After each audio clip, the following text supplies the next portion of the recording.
DW Dunia Yetu leo jioni. Na mshukran sana Grace Kabogo kwa ripoti hiyo. Miongoni mwa wale tuliokuandalia jioni ya leo, zaidi ya watu 20 wauawa katika ukanda wa Gaza leo Jumatano kutokana na mashambulizi ya Israel. Mgombea wa rais wa chama tawala CCM nchini Tanzania, Rais Samia Suluhu Hassan, aendelea kunadi sera zake akiomba kura kwa wananchi. Na mjini Goma, sehemu kubwa ya wakazi wanapinga hukumu ya kifo dhidi ya Joseph Kabila, huku wachache wakifurahia. Na mkumbuko na fursa ya kuweza kushiriki katika kipindi hiki kwa kututumia ujumbe wako. Tunapatikana mbashara kupitia ukurasa wetu wa YouTube na Facebook. Tafuta DW Kiswahili uweze kujiunga nasi.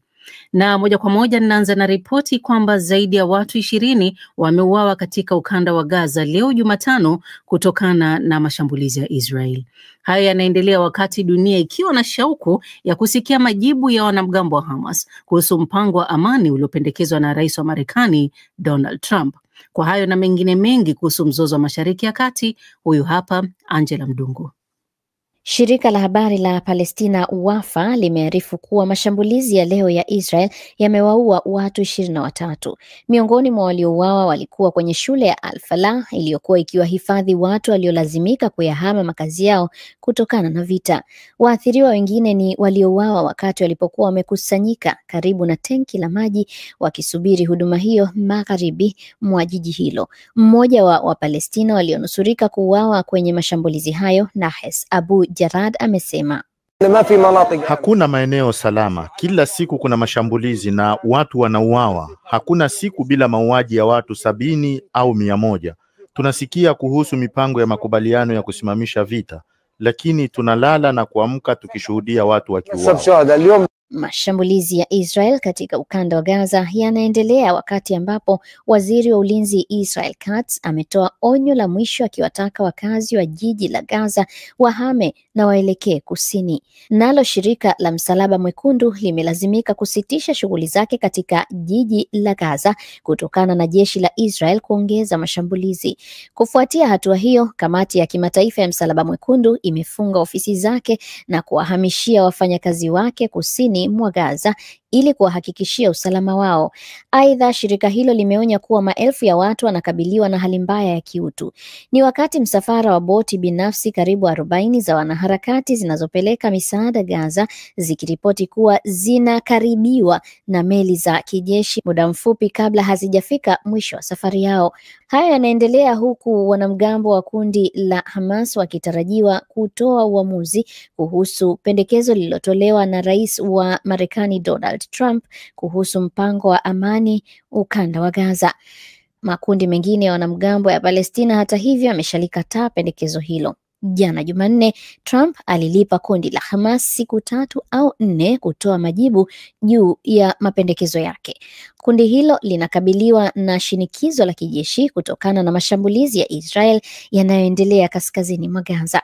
Waangalizi wanatarajia kuwa kundi la Hamas litaongeza matakwa ya ziada katika mpango wa Trump au kutoa masharti mengine. Asante sana Angela Mdungu kwa ripoti hiyo. Uwanja wa tamasha maarufu la bia Oktoberfest nchini Ujerumani huko mjini Munich umefungwa kwa muda hadi baadaye jioni kutokana na kitisho cha bomu. Hatua hiyo imechukuliwa wakati polisi walikuwa wanachunguza tukio jingine kaskazini mwa mji huo ambako moto ulizuka katika nyumba iliyokuwa na vilipuzi. Mengi zaidi na Zainab Aziz. Tamasha hilo la bia maarufu duniani la Oktoberfest lilifungwa mapema leo na polisi wa Munich wanashughulikia tishio la bomu na pia mlipuko unaoaminika kuhusishwa na mzozo wa kifamilia ambapo mtuhumiwa alikutwa amekufa kwenye eneo la karibu. Polisi wamesema mwanaume wa Kijerumani mwenye umri wa miaka 57 ambaye aliichoma moto nyumba ya familia yake alitoa tishio la bomu kulilenga tamasha la Oktoberfest. Alikufa baada ya kilipuzi alichokuwa amebeba kwenye mkoba wake kulipuka. Kikosi cha kutegua mabomu kimeongeza kuwa mtu huyo alikufa kwa kujitoa mhanga kwenye shambulio ambalo limesababisha mama yake mwenye umri wa miaka 81 na binti yake mwenye umri wa miaka 21 kujeruhiwa. Polisi wamesema uwanja wa tamasha unaendelea kufungwa hadi baadaye leo watakapokuwa wamekamilisha uchunguzi wao. Msemaji wa polisi wa Munich, Thomas Schelshorn, anaeleza. Kutokana na kilichotokea hapa Lerchenau, tunayachunguza maeneo mengine mjini Munich. Eneo la Theresienwiese pia limeathirika ambapo tulipokea vitisho vya bomu, na kwa sasa hatua za kuweka vizuizi zimechukuliwa. Wafanyikazi na wageni wote katika uwanja wa tamasha wameombwa kuondoka. Tamasha hilo litafunguliwa tena jioni hii. Tamasha la Oktoberfest linalofanyika kila mwaka mjini Munich linatarajiwa kukamilika Oktoba 5. Limekuwa likiendelea kuvutia umati wa kimataifa na idadi kubwa ya wageni huwa wanatoka Marekani, Austria, Italia na Ufaransa. Lilianza mwaka 1810 kwa lengo la kuadhimisha harusi ya mwana mfalme Ludwig wa Bavaria na binti mfalme Therese wa Saxony-Hildburghausen. Tamasha maarufu la Oktoberfest huhudhuriwa na watu karibu milioni 6 kila mwaka. Mnamo mwaka 1980, tamasha la Oktoberfest lilikabiliwa na shambulio baya la Wanazi mamboleo. Shambulio la bomu lililofanyika jioni ya Septemba 26 mwaka huo 1980 lilisababisha vifo vya watu 13, wakiwemo watoto 3 na mshambuliaji aliyekuwa mwanafunzi aliyeitwa Gundolf Köhler, aliyekuwa mfuasi wa kundi la mrengo mkali wa kulia lililopigwa marufuku. Zaidi ya watu 200 walijeruhiwa. DW tunavuma kwa kishindo.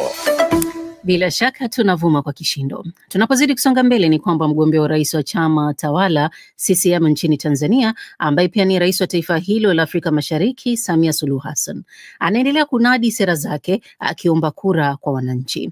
Kampeni za Rais Samia sasa zipo katika mikoa ya kaskazini mwa nchi hiyo leo na amehutubia wananchi wa mkoa wa Kilimanjaro na Arusha. Mwandishi wetu Veronica Natalis na taarifa zaidi. Mitaa kadhaa jijini Arusha ilishuhudiwa kuwa na maandalizi aina yake ya kumpokea mgombea urais kupitia chama tawala CCM ambacho kimekuwa madarakani kwa miaka 48 sasa. Dr. Samia oye! CCM oye!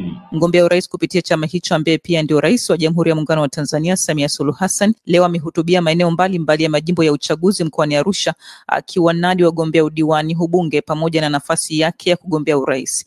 Katika maeneo mengi aliyopita, mgombea huyo wa CCM ameonekana kuwa na hoja zinazofanana, akitaja mafanikio ya uongozi wa chama hicho tangu kimeshika dola na kuahidi kwamba kazi kubwa zaidi itafanyika tena endapo atachaguliwa. Kwa kutumia kauli mbiu ya kazi na utu, ameahidi kujenga masoko na vituo vya mabasi. Lakini pia akiwa katika mkutano wa kampeni leo katika jimbo la Arumeru Mashariki, Rais Samia ametoa agizo kwa mabalozi wa nyumba 10 wa chama hicho kuhakikisha kila balozi anatembea katika nyumba zake 10 na kuwachukua watu mpaka vituo vya kupigia kura siku ya tarehe 29 mwezi huu wa Oktoba. Na wote kwa pamoja, nasema kwa pamoja kwa sababu nawaomba mabalozi au niwatake mabalozi, wakiamka hakikishe nyumba zake 10 au zozote alizokabidhiwa, wote walioandikishwa kupiga kura anakwenda nao pamoja kituoni. Twendeni kwa pamoja tukakipe heshima Chama cha Mapinduzi. CCM oye! Kazi na utu! Wananchi wanasema kampeni za mwaka huu hazina ushindani mkubwa kwa CCM, zikionyesha taswira ya kutokuwa na upinzani kutoka kwa vyama vinavyoshindana navyo. Lakini nimewauliza baadhi yao, matumaini yao ni yapi katika mchakato huu wa uchaguzi.